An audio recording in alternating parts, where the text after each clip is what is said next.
Alors, c'est une vaste question, l'importance de la nature. Alors, je pense que ça passe déjà par des sujets, mais surtout aussi par la forme. Et je crois que ça passe par quelque chose de l'ordre de la sensation, du vivant.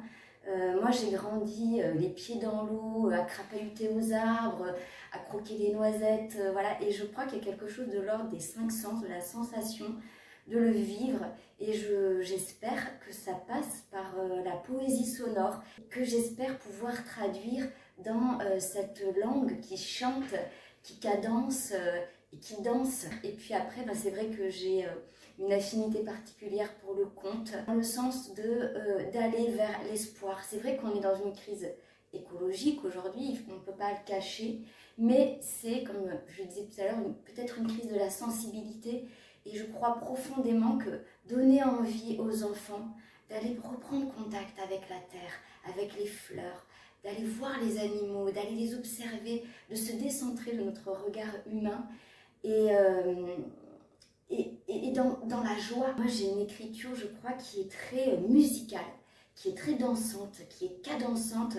Et pour moi, écrire, c'est le vivre déjà dans ma tête et presque dans mon corps. Parce que j'ai l'idée que mon écriture, ensuite, elle passera auprès du public par la voix, par la gestuelle, par le corps, pour aller communiquer le verbe. Donc mon écriture, elle est profondément, je crois, rythmée et mélodique et musicale.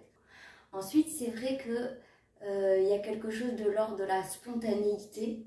Moi, j'écris très très très vite. J'ai mon idée, ça file. Il y a quelque chose de l'ordre de comme un ruisseau qui avance, et il y a quelque chose de très fluide qui s'opère. Et par contre, dans un deuxième temps, je suis très très exigeante à ce que j'ai écrit, et je reviens en arrière, et là je passe un temps fou sur les petits détails. Je reviens vraiment sur la finesse, la délicatesse. Mais au départ, j'ai quelque chose comme ça, comme j'étais petite fille, de tout fou, tout flash, de très très spontané. Et après, c'est vraiment la méticulosité qui advient. C'est vrai que la majorité de mes livres, je les mets en scène, voilà. Donc, soit en solo, soit avec des musiciens, des comédiens, mais très souvent en solo avec une compagnie qui s'appelle Les Arts Buissonniers. Donc c'est quelque chose de très important pour moi, de partager et de faire jouer le corps, la voix en écho et en réponse à l'écriture.